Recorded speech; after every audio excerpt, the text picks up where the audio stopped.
Mercredi 19 août 2020, première destination le Gabon avec le quotidien L'Union.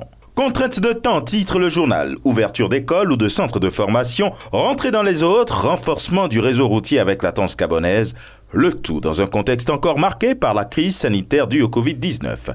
Voici les chantiers du gouvernement à la suite du message à la nation du président Ali Bongo Ondimba. Au Togo, en sa manchette, Liberté fait un focus sur le secteur des télécommunications. La révolution numérique de Sénat, un désastre, lit-on. Et à titre comparatif, le journal poursuit 4 900 francs CFA pour 15 gigas au Sénégal, 12 gigas à 30 000 francs au Togo. Au Sénégal, la plupart des titres s'intéressent à la situation au Mali. Avec le quotidien Putsch militaire, IBK désespéré. L'armée malienne obtient la démission du président et la dissolution de l'Assemblée. Macky et d'autres chefs d'État à Bamako demain. Idem avec la AS, crise politique au Mali, l'armée prend le pouvoir. Et de 3, avec l'enquête, démission du président et situation confuse au Mali, le saut vers l'inconnu. Une belle transition pour atterrir au Mali. Nouvel horizon titre, Mardi noir à Bamako, le coup d'État contre le régime IBK consommé. L'indicateur du renouveau écrit, situation sociopolitique au Mali, ainsi prend fin le régime d'IBK. Et avec l'indépendant, arrêté hier suite à une mutinerie partie de Kati, IBK a annoncé sa démission, la dissolution de l'Assemblée nationale et du gouvernement. En Côte d'Ivoire, le Patriote offre une enquête sur Daoukro. Pillage, affrontement intercommunautaire. Comment le PDCI a planifié le désordre sans vouloir décrypter le journal. De tensions populaires, il sera également question avec le nouveau réveil. Élan national contre un troisième mandat illégal. L'opposition annonce des manifestations de masse à compter du 21 août.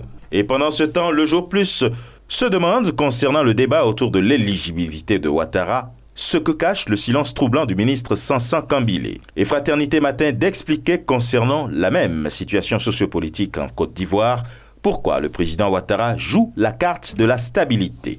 Au Cameroun, le jour plus envoie ses lecteurs dans le nord-ouest et le sud-ouest, en informant que l'achat des machettes est désormais réglementé. Le ministre de l'administration territoriale, Paul Atanga Ndi, prescrit également le contrôle des ventes de fer à béton pour une durée de 4 mois. Et dans la même zone, Cameroun Tribune relaie l'écho du cri des femmes. Barbarie sécessionniste, une marche de protestation organisée à Bouéa par des regroupements de femmes vivant dans la région du sud-ouest en réaction aux meurtres odieux commis ces derniers jours par des séparatistes armés. Au Burkina Faso, le quotidien L'Information pour tous s'intéresse à l'élection présidentielle de novembre 2020. L'opposition signe un accord politique pour une alternance à Kosiam, informe le journal. Et de présidentielle, il sera également question au Bénin avec l'événement précis, tractation pour la présidentielle de 2021, Talon adhère au bloc républicain pour pérenniser les acquis de la rupture. Santé en manchette du quotidien Le Matinal, dépistage obligatoire du Covid-19 à l'aéroport de Cotonou, le ministre Humpati explique la décision. Et la tribune de la capitale de revenir sur la perspective de la présidentielle. Un remaniement ministériel en téléchargement, indique le journal, et la nation de faire un focus sur la rentrée gouvernementale en promettant un redémarrage sur une note inédite.